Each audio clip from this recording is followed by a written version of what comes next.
आजकल मैं इतनी आलसी होती जा रही हूँ कि 7-8 दिन पहले हमारे घर हमारे मामा मामी आए थे, उनकी शादी के पूरे 8-9 साल बाद पहली बार, और उनका ब्लॉग मैं आज डाल रही हूँ। तो उनको भरतपुर में घुमाने के लिए ले जा रहे थे, तो हम सबसे पहले आए बिहारी जी मंदिर, क्योंकि ये तो यहाँ का सबसे फेमस है। लेकिन यहाँ पर आने पर हमें पता चलता है कि बिहारी जी मंदिर आजकल 12 बजे की जगह 11 बजे ही बंद होने लगा है। तो बस साइड में आके हम यहाँ पे फोटोज क्लिक कराते हैं और फिर सब लोग चल देते हैं किशोरी महल की तरफ। आज ब्लॉग थोड़ा लंबा हो सकता है क्योंकि हम कई जगह घूमने वाले हैं। और जब हम किशोरी महल जा रहे थे तो ये दोनों सबसे आगे आगे चल रही थी और हम सब लोग पीछे लेके। यहाँ पर भी काम नहीं बनता है तो हम आ जाते हैं म्यूजियम घूमने। और भरतपुर का किला नहीं देखा तो क्या ही देखा। यहाँ पे पहले हमने टिकट चेक कराई, फिर ये बड़ी सी कढ़ाई देखी, यहाँ पे भी फोटोज खिंचाए, फिर हम ऊपर चल के आए म्यूजियम की तरफ उनकी चीजों को देखने के लिए। यहाँ पे भी फिर से टिकट चेक कराई और यहाँ पे आई बड़ी बड़ी तलवार, ढाल और ये बहुत सारे तरीके के चाकू, इतने तरह के चाकू तलवार। इन सबको देखने के बाद हम आते हैं यहाँ पे बंदूकों की तरफ। सबसे पहले सबसे छोटी वाली पिस्तौल और बंदूकें हमने यहाँ पे देखी। सारी चीजें कांच के अंदर बंद थी और केवल उनको देखना है, उनसे हाथ बिल्कुल भी नहीं लगाना है। यहाँ पे कई तरीके की बंदूक हमने देखी। फिर हम आगे आए सबसे बड़ी बंदूकों की तरफ और ये देखो ये कितनी बड़ी बड़ी है। हम आते हैं महल की बैठक की तरफ, ये कितनी सुंदर है और यहाँ पे बहुत सारे झूमर लगे हुए थे। फिर एक और शोकेस में हमें दिखता है एक अंडा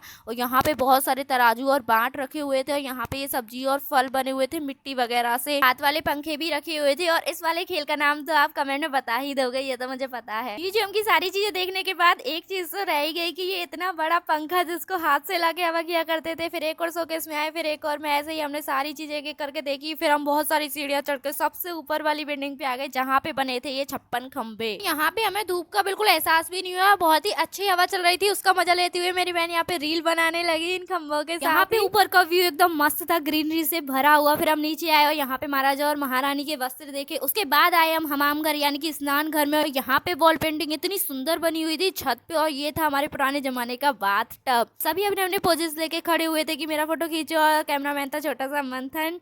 और इतनी देर से मैं बोली जा रही हूँ लेकिन मामी को तो आपको दिखाया ही नहीं। फिर हम चले घर की तरफ और बहुत ही ज्यादा धूप हो रही थी। फिर ये देखो स्टाइल मारने लगी यहाँ से निकलते हुए। इसे देखकर आपको किसकी याद आई मुझे कमेंट में जरूर बताना। आधे समय बहुत ही ज्यादा धूप हो गई थी और घर पे आए तो लाइट भी नहीं आ रही थी, तो सब आराम से बैठे हुए थे। घर पे आके सबने खाना खाया और खाना खाने का सीन मैंने इसलिए नहीं लिया क्योंकि बहुत ही गर्मी हो रही थी, मेरा मन बिल्कुल भी नहीं था। शाम को बनाई चाय और सब देखने लगे मेरी बहन की पेंटिंग। और फिर जाने का समय हो गया, रात हो चुकी थी क्योंकि इनकी थी ट्रेन। और देखो बारिश भी आ गई थी जाते जाते और मेरी बहन भी इनके साथ ही चलती, मतलब मेरा भाई जा रहा था साथ में लेकिन ये उसका बैग लेके आई। ऑटो को हमने घर ही बुला लिया था क्योंकि बारिश हो रही थी इस वजह से ही। तो सबसे पहले मेरा भाई बैठ गया, फिर मामी बैठी और फिर मंथन और फिर मामा भी आ गए बैठने के लिए। और मेरी मम्मी देने आई बोतल की कहीं रह ना जाए। ये तो चलती है, मैं भी चलती हूँ। मिलते हैं नए ब्लॉग में, बाय बाय, राधे राधे।